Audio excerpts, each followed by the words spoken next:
আজকে চলে এলাম এমনই একটা রেসিপি নিয়ে যেটা শীতকালে মানে এটা ছাড়া ইনকমপ্লিট বলা যেতে পারে। মানে শীতকালে এটা হবেই প্রত্যেকের বাড়িতে।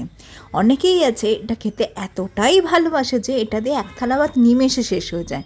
আবার ঠিক অপোজিট, যারা এটা খেতে একদম পছন্দ করে না তারাই আবার এটা ভেবে পায় না যে মানুষ এটা দিয়ে কী করে এক থালা ভাত খেতে পারে। ঠিক সেই রকম একটা রেসিপি নিয়ে চলে এলাম। তোমরা দেখে নিশ্চয়ই বুঝতে পারছো যে আজকে রেসিপিটা কী হতে চলেছে। আজকে রেসিপি হচ্ছে নিম বেগুন। আমরা প্রত্যেকেই জানি শীতকালে বেশ কচি কচি নিম পাতাগুলো ওঠে, এটা খেতে যা দারুণ লাগে না, সেই নিম পাতা দিয়ে আজকে নিম বেগুন করে দেখানো হবে।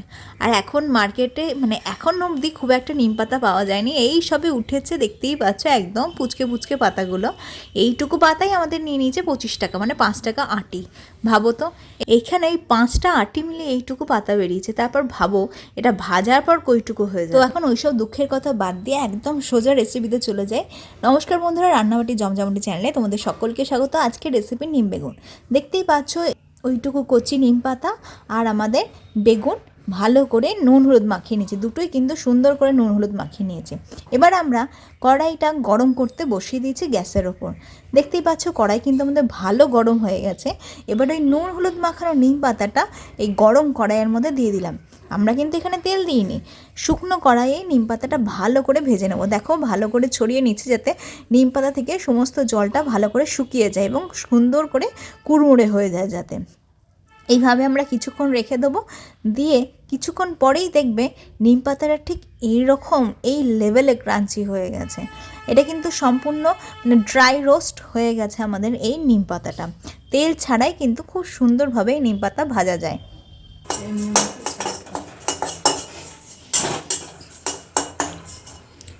নিম পাতা আমাদের শুকনো কড়াই সুন্দর করে ভাজা হয়ে গেছে। এবার এর মধ্যে আমরা দিয়ে দেবো সর্ষের তেল।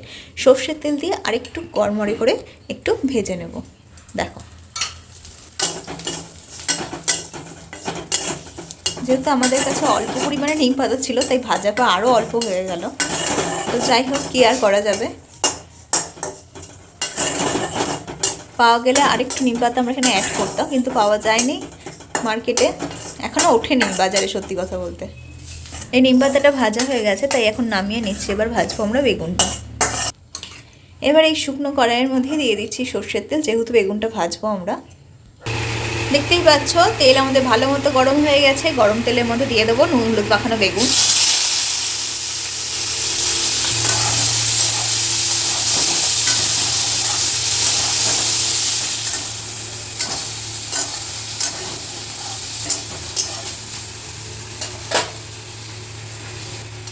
দেখো আমাদের বেগুনটা কিন্তু ভাজা হয়ে গেছে।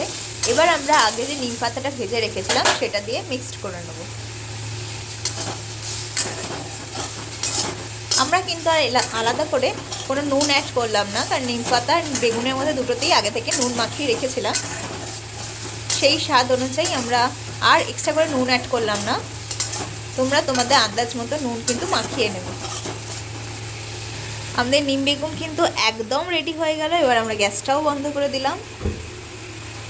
দেখো গরম ভাতের জন্য একদম রেডি হয়ে গেল গরম গরম নিম বেগুন। তাহলে তোমরা দেখতেই পেলে আমরা বাড়িতে কত সুন্দর করে খুব সহজ পদ্ধতিতে নিম বেগুন বানিয়ে ফেললাম। তোমরাও বাড়িতে ঝটপট বানিয়ে ফেলো। আর কাদের কাদের এই নিম বেগুন খেতে বেশি ভালো লাগে গরম ভাতের সাথে, সেটাও কিন্তু কমেন্ট করে জানাতে একদম ভুলো না। তোমরা যদি আমাদের চ্যানেল নতুন বন্ধু হয়ে থাকো তো চ্যানেলটা সাবস্ক্রাইব করে পাশে থাকা বেল আইকনটা প্রেস করতে একদম ভুলো না। চলো টাটা, আবার দেখা হবে পরে অন্য কোনো নতুন রান্নার সাথে। এরকম মজার মজার রেসিপি পেতে চাইলে আমাদের চ্যানেলের সাথে থাকতে হবে। চলো টাটা।